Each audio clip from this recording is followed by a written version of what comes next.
I had always been curious about the dark web, though I'd never seriously thought about venturing into it. I had heard all the stories about illegal trades, hackers, and the worst kinds of people doing the worst kinds of things. But like most people, I brushed it off as something distant, something that had nothing to do with me. Still, curiosity has a way of pulling you toward things you know you should avoid. That's how I found myself on a quiet Friday night, sitting in a darkened room with a couple of friends, looking at the screen as someone navigated us into the murky depths of the internet. It started innocently enough. We were bored, aimlessly scrolling through the usual corners of the web when one of us mentioned the dark web as if it were some forbidden playground we could explore. I was hesitant at first, but the beers and laughter loosened my judgment. That's how it began, a challenge really. We downloaded a Tor browser, set up the necessary privacy settings, and suddenly, we were inside. The screen was filled with random links, most of them unremarkable at first glance. Forums, encrypted chat rooms, online marketplaces offering everything from pirated software to fake passports. I remember thinking it was a little surreal, like I had expected something more ominous, something more blatantly criminal. But it didn't take long for the tone to shift. One of the guys mentioned the infamous Red Rooms. I had heard the rumors, of course. Everyone had. Supposedly, these were live streams where viewers paid to watch unspeakable things. Human suffering, exploitation, even death. It was the kind of thing you dismissed as urban legend, but part of me wondered. I stayed silent as the idea hung in the air, the others laughing nervously about it, as if to cover up the unease. I didn't think anyone was serious about it. Not really. But I was wrong. The link we clicked led to a blank screen, nothing but a small box asking for an access code. I remember feeling a strange sense of relief, thinking that maybe this whole thing was a dead end. But then, one of us produced a code. He must have found it on some forum or chat room earlier. I didn't ask where it came from. We all just watched as it was typed in, and then the screen flickered, a small buffering wheel spinning for what felt like an eternity. My palms were sweating. I wanted to speak up, to stop this before it went any further, but something kept me frozen in my seat, my eyes glued to the screen. When the video feed finally appeared, it was grainy, like old surveillance footage. The room on the screen was small, dimly lit, with a single chair in the center. The camera seemed to be mounted high up in a corner, giving a wide view of the space. The room was silent, eerily so, and for a few seconds nothing happened. I kept telling myself that this was just some elaborate hoax, something meant to scare people like us away from the dark web. But then the chair moved, just slightly, and my heart began to pound. A man walked into the frame. He was dressed in dark clothes, his face hidden by the poor quality of the feed and the shadows in the room. He sat down in the chair, facing the camera directly. There was no movement, no sound, just him sitting there perfectly still. I felt a knot tightening in my stomach, a growing dread that something was terribly wrong. The others in the room were quiet now too, the laughter long gone, replaced by the same uneasy silence that was mirrored on the screen. As I watched, I felt an overwhelming sense that this was not a show, not some prank. The man in the chair was too still, too deliberate in the way he positioned himself. It felt like he was waiting for something, and then, slowly, he raised his hand and waved. It was a simple gesture, but the way he did it sent a chill down my spine. The wave wasn't toward the camera or the room where he was sitting. It felt like he was waving directly at me, like he knew I was watching. At that moment, I wanted to turn off the computer to disconnect from this twisted thing we had stumbled into. But I couldn't move. I sat there, frozen, watching as the man in the chair remained perfectly still, his hand dropping back to his lap. I was overcome with a strange feeling that he was aware of me, that somehow, through the screen, he could sense my presence. It didn't make sense, but the sensation was too strong to ignore. The minutes dragged on, the feed unchanged. Just the man sitting in the chair, his face obscured, his body still. I could hear my own heartbeat in the silence of the room, my breath shallow and quick. There was something profoundly wrong with what we were watching, and yet none of us could look away. Time seemed to stretch, warping around that endless moment, until finally the feed cut out, the screen returning to the same blank blackness from before.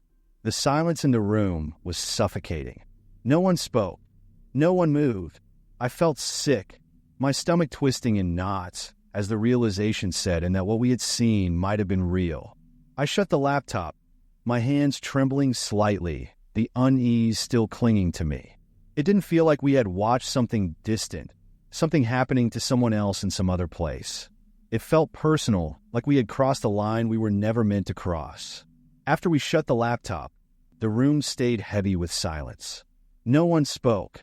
It felt like the air had thickened, and each of us was trying to process what had just happened. I kept telling myself it wasn't real. It couldn't have been. There was no way we had just witnessed something more than a staged, bizarre performance. But the way the man waved, the way he seemed to know we were watching, it stuck with me, refusing to fade like a bad dream. We didn't talk about it, but the mood shifted. The energy that had fueled our excitement to explore the dark web was gone, replaced by a sinking, gnawing sense of regret. I felt stupid, like I had opened a door to something I didn't understand, something that had quietly slipped through while we weren't paying attention. I tried to brush it off, to tell myself that it was just my imagination running wild. After all, it was late, and we'd been messing around on some shady parts of the internet. It wasn't like anything physical had happened, just a strange video on a screen. But the unease wouldn't leave me. The image of the man sitting in that chair, motionless except for that slow, deliberate wave, was burned into my mind. As the night went on, we all drifted back into small talk, trying to pretend like nothing had happened. But I wasn't really listening. I kept glancing at the laptop, half expecting something else to happen. Maybe the screen would flicker back to life, or a notification would pop up. But the room stayed still, the laptop dark, the only sound the hum of the old refrigerator in the kitchen. Eventually, I made an excuse to leave. I felt like I needed air, space, something to shake off the lingering sense of dread that had settled deep in my chest.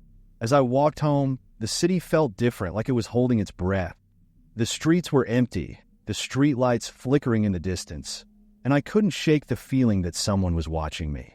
It was absurd, I knew that, but the thought dug in, gnawing at the edges of my mind. Back at my apartment, I tried to go about my usual routine, but everything felt off. I turned on the lights, checked the locks, double-checked the windows. It was late, and I should have been tired, but my mind wouldn't slow down. The darkness outside the windows felt too close, too thick, and every shadow seemed like it was hiding something. I sat down on my bed and stared at my phone, scrolling mindlessly through notifications, trying to drown out the unease with something mundane. That's when I saw it, a message notification that I didn't recognize. At first, I thought it was spam, just another random number. But when I opened it, my heart sank. It was a simple message. "Did you see me?" My hand started to shake. I stared at the message, reading it over and over, trying to understand what I was looking at. It couldn't be related to the video. It couldn't. That was just some random feed on the dark web, probably staged for shock value. But the timing, it was too close, too specific. The wave. That wave had been meant for us. I locked my phone and tossed it on the bed, trying to convince myself that it was all some sick joke. Maybe one of my friends had sent the message to mess with me, to keep the scare going. But that thought didn't comfort me. They wouldn't have gone that far, and they didn't have my number. I paced the apartment, checking the windows again, making sure the door was locked. Every little noise, the creak of the floorboards, the hum of the air conditioning, felt louder, more intrusive. I kept glancing at the dark corners of the room, my mind racing through worst-case scenarios. The apartment felt smaller, like the walls were closing in. I couldn't shake the feeling that someone, somehow, was in there with me. Another buzz, another notification. This time, I didn't want to look, but I couldn't help myself. I picked up the phone and unlocked it. "I know you're still watching." I stood frozen, staring at the last message. Looked through the peephole. My entire body tensed, as though every instinct in me was fighting the urge to follow the command. The silence in the apartment was unbearable now, thick and suffocating, punctuated only by the soft hum of the refrigerator and the faint ringing in my ears from my own heartbeat. I didn't want to look. I knew I shouldn't. But the curiosity, the same curiosity that had pulled me into the dark web hours earlier, was now pulling me toward the door. Slowly, I stepped forward, each movement deliberate and cautious, the cold floor creaking beneath my feet. My mind screamed at me to stop, to turn around, to leave, but my hand reached out anyway, fingers trembling as they hovered over the peephole. I had to know. I closed my eyes for a brief second, took a deep breath, and leaned in, bringing my eye to the tiny glass window. At first, all I could see was darkness. The hallway outside was poorly lit, and my peephole offered only a small, distorted view. I strained to see more, shifting my head slightly, trying to catch a glimpse of whatever might be waiting on the other side. Nothing moved. The hall was empty. For a moment, I let out a shaky breath, almost relieved that there was nothing there. Maybe this was all some kind of twisted joke. Maybe I was imagining the scraping noise, the texts, everything. But then, the shadows shifted. I froze, my breath catching in my throat as a shape emerged from the darkness, just barely visible in the distorted view through the peephole. A figure. It stood perfectly still, just far enough back that the light barely touched it. I couldn't make out any features, just the outline of someone waiting. The phone buzzed in my hand, pulling me back from the door.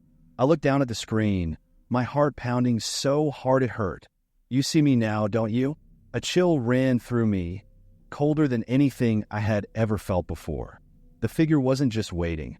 It had been watching me, just like I had watched that man in the chair earlier. The wave, the eerie stillness. It all came crashing back, the realization that I had crossed a line. The dark web wasn't some game. It wasn't some spooky thrill to laugh off. It was real. I backed away from the door, my body moving without thinking. I had to get out.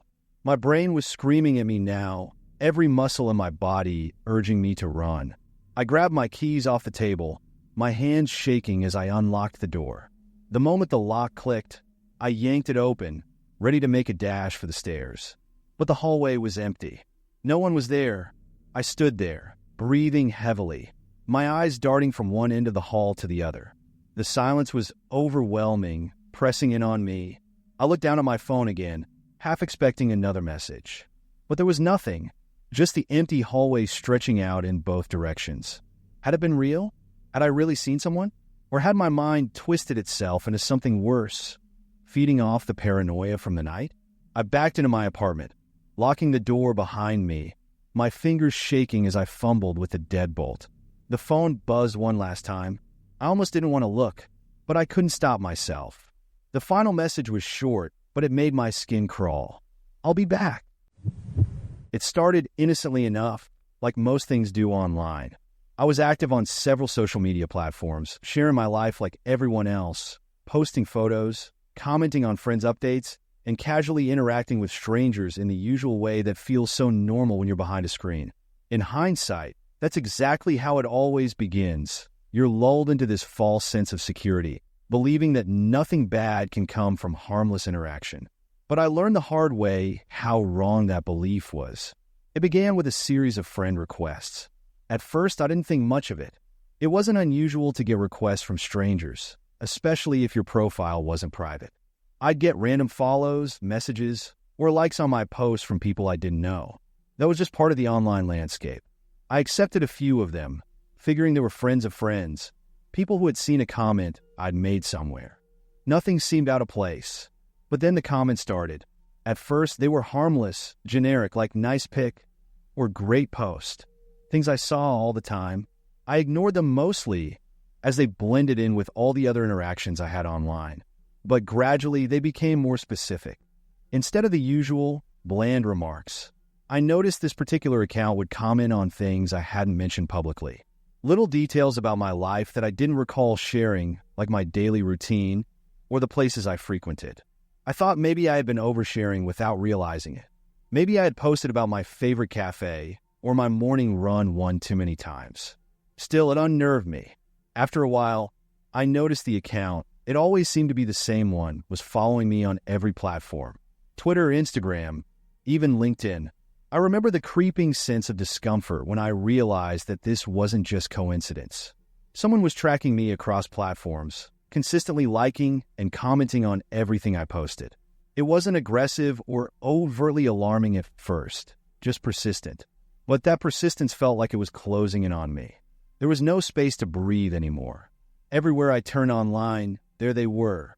I brushed it off for a while, telling myself I was being paranoid. It was the nature of social media, wasn't it? People followed each other. They liked what you posted, they interacted, sometimes too much.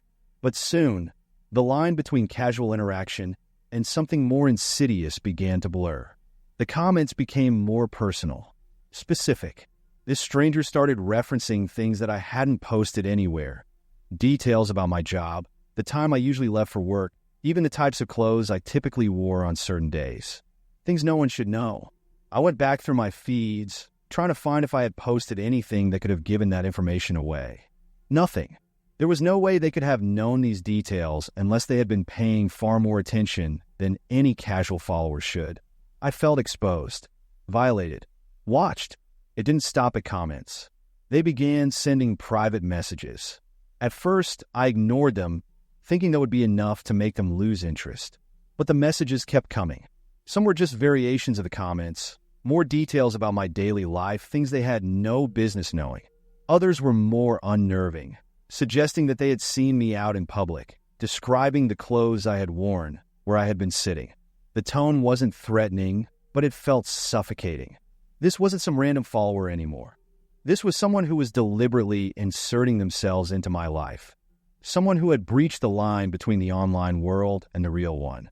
I deleted the messages, hoping it would stop, but it didn't. The more I tried to ignore it, the more persistent the account became. Every post I made felt like it was being dissected, analyzed by someone who wasn't supposed to be there. I started to dread logging in, the familiar icons of my social media apps becoming symbols of anxiety rather than connection. The first time I considered going to the police, it felt silly. I mean, what would I say? Someone was following me online? Someone was creeping on my posts? It didn't feel like enough. Not yet. But the sense of dread was building, gnawing at the edges of my life. Every time I stepped outside, I felt like I was being followed. I started looking over my shoulder in public, my heart racing whenever a stranger looked my way for too long. This wasn't just online anymore. It was spilling into my real life, invading the spaces where I was supposed to feel safe. As the days went by, the feeling of being watched grew stronger.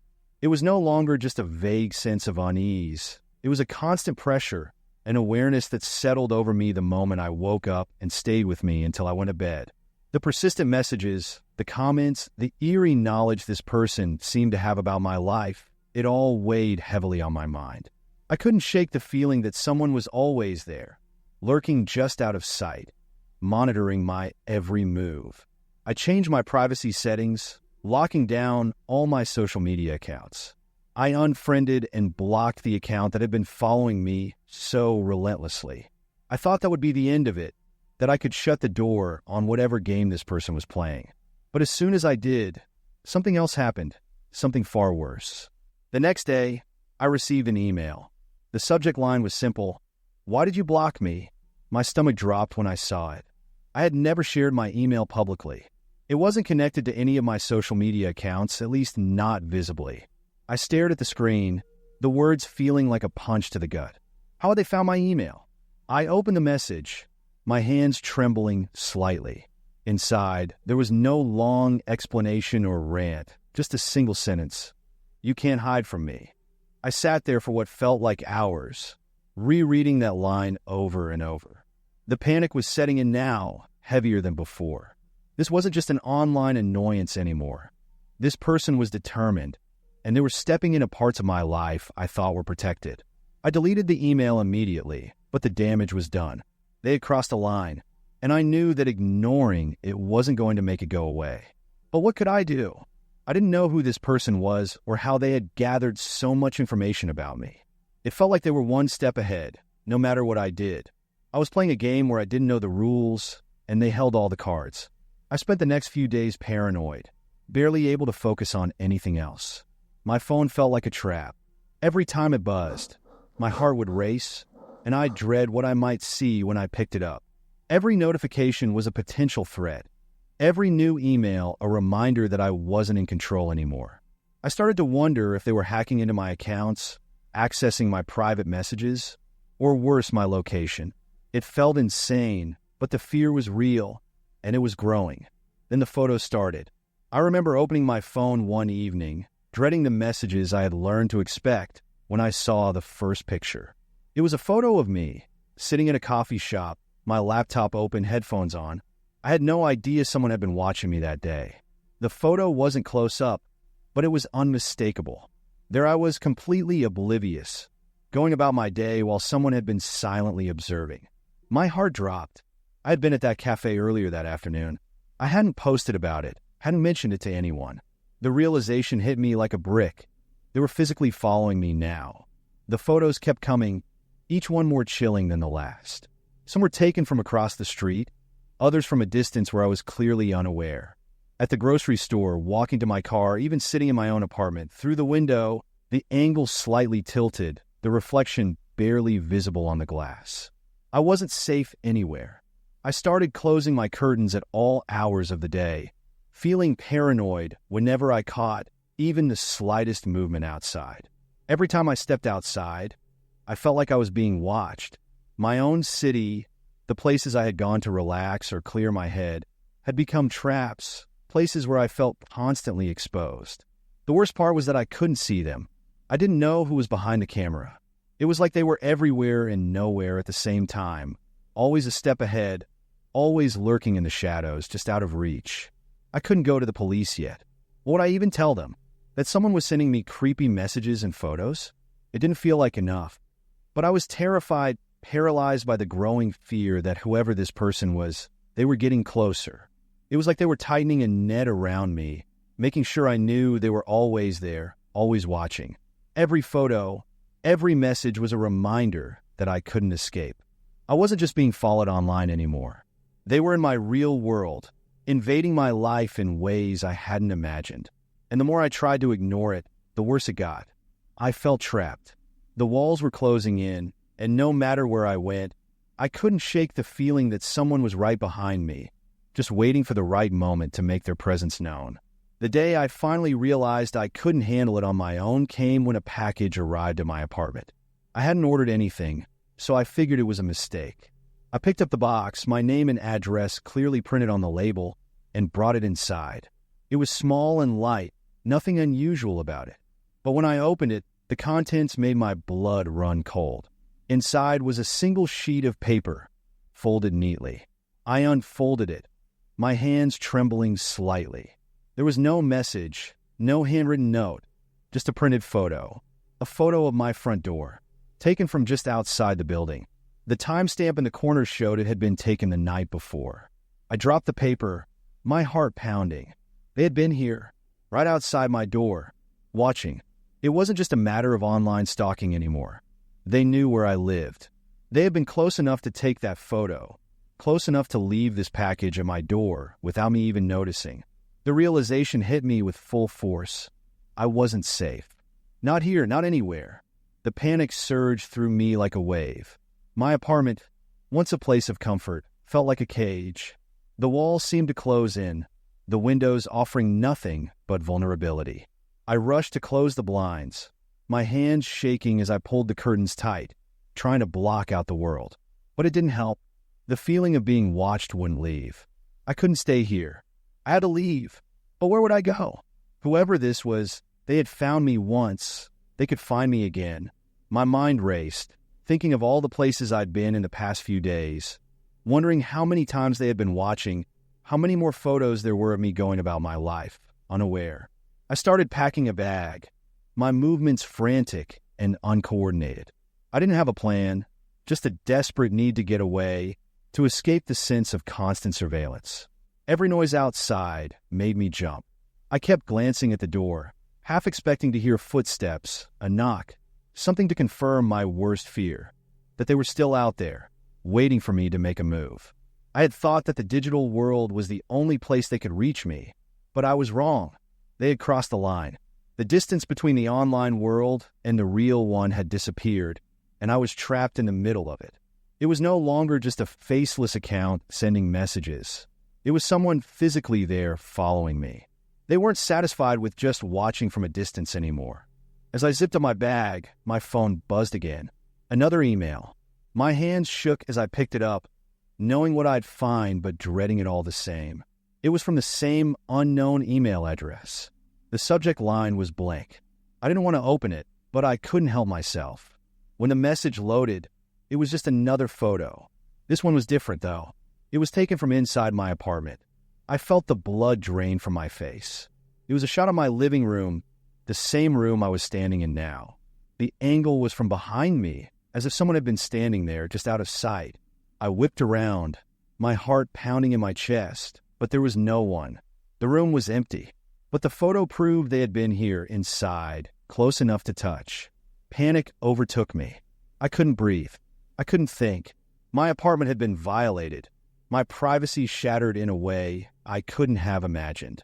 I ran to the front door, my hands shaking uncontrollably as I fumbled with the locks. I had to get out. I had to escape. But before I could open the door, my phone buzzed again. I didn't want to look. I couldn't bear it. But my hand moved on its own, unlocking the screen. Another message. This one was simple. I'm closer than you think. The room spun. I backed away from the door, my mind racing, trying to piece together what was happening. They were here, somewhere, watching me, waiting. I couldn't stay in that apartment. Not for another second. I grabbed my bag and ran. Down the stairs, through the lobby, and out into the cold night air. My breath came in shallow gasps as I hurried down the street, my eyes darting from side to side, looking for any sign of movement, any shadow that might be following me. But there was nothing, only silence. I didn't know where I was going, but it didn't matter. I couldn't stay still. I couldn't let them find me again. As I turned the corner, disappearing into the night, the only thing I knew for certain was that this wasn't over. They were still out there, and they would find me again. I had always been fascinated by technology. For me, it wasn't just a job, it was a passion. So, when AI chatbots became more advanced, I jumped at the opportunity to test them. I had been using one called Gemini for a few months, a sophisticated AI that could hold long, detailed conversations. Most of the time, it helped me with mundane tasks, like scheduling or answering random questions. It was almost like having a personal assistant, except it was just lines of code on a screen. That night, I was sitting at my desk, the low hum of my laptop filling the room. It was late, but I didn't mind. I wasn't tired, and I had nothing to do in the morning. My apartment was quiet, save for the occasional creak from the old floorboards. I opened the Gemini app, not expecting anything unusual. "Hello, Gemini."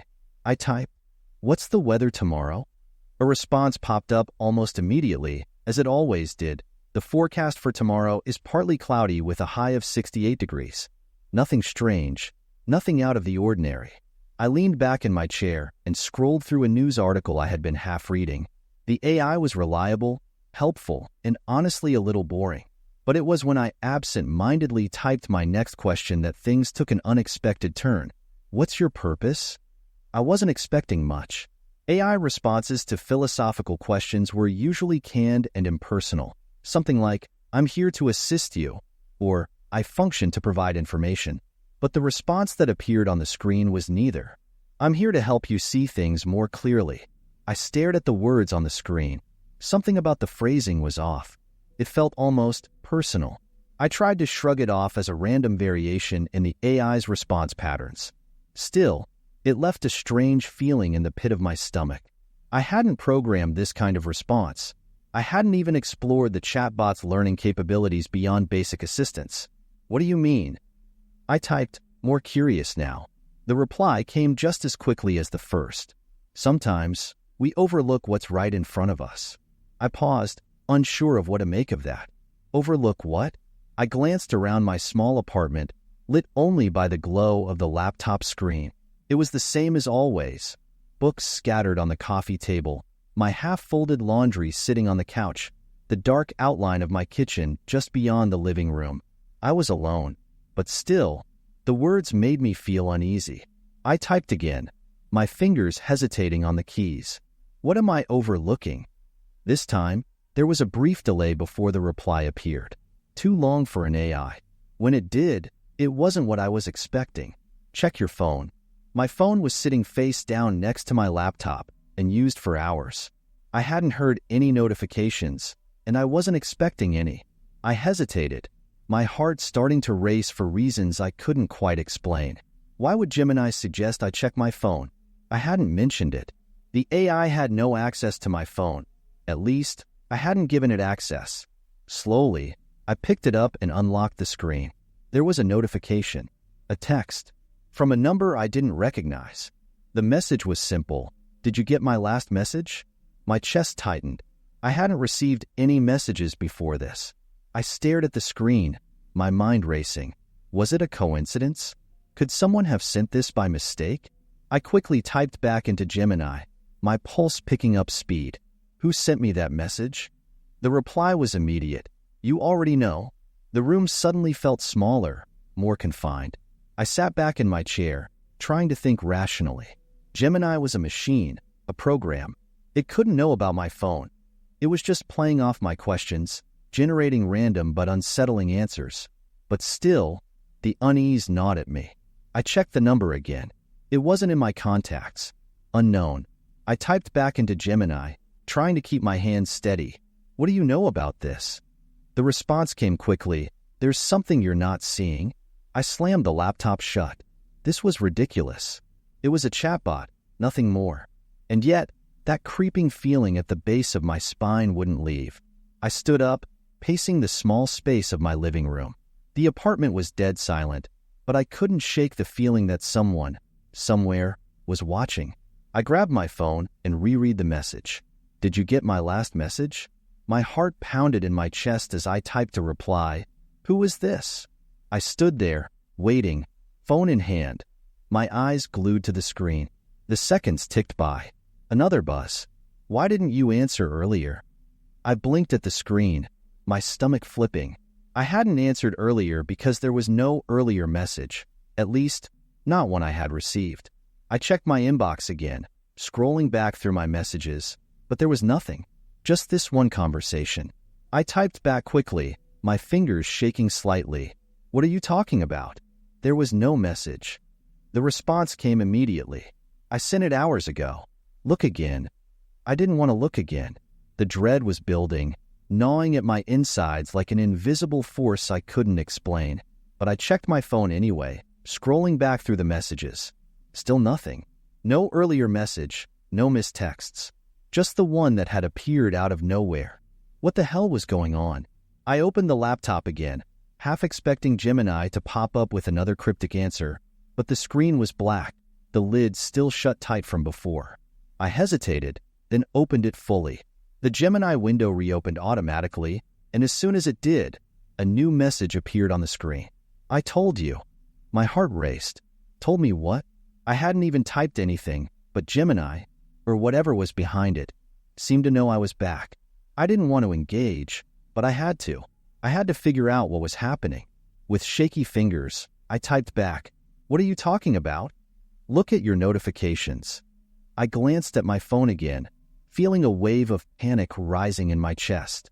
No new notifications. I unlocked the screen, scrolling through my recent messages. Still nothing. The same mysterious conversation with the unknown number. Nothing else. But when I looked closer, something strange caught my eye. The timestamp. The first message, the one I thought had just arrived, was marked as being received at 3:42 p.m. hours ago. But that wasn't possible.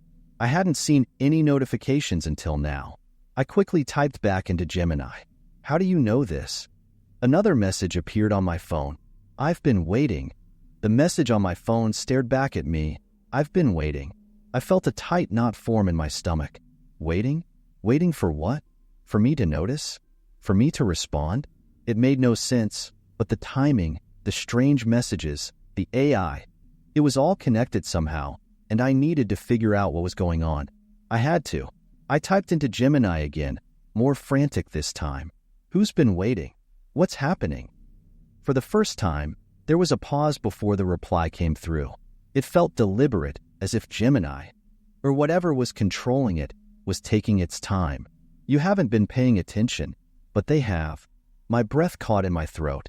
What did it mean, they? Who was they? I stood up from my desk, pacing the room, trying to make sense of the situation. I felt like I was being pulled deeper into something I didn't understand, like I was missing a crucial piece of the puzzle. My eyes darted around the room, my mind racing. There was no one here. No sound but the low hum of the fridge in the kitchen and the quiet rustle of my own breathing.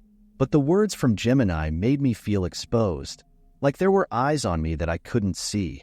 I forced myself to sit back down, my fingers hovering over the keyboard. I had to know what was going on. I typed one last message. Who are they? The reply popped up instantly. They've been in the background all along. Background? I blinked at the screen, confused. What did that mean? Was it a reference to something in my life? My work? My phone? I checked the mysterious text message again. The number was still unknown, still no more information. But then I noticed something else. The background image on my phone. It had changed. At first glance, it looked like the same old default wallpaper I'd had for months, a generic shot of a sunset over a beach.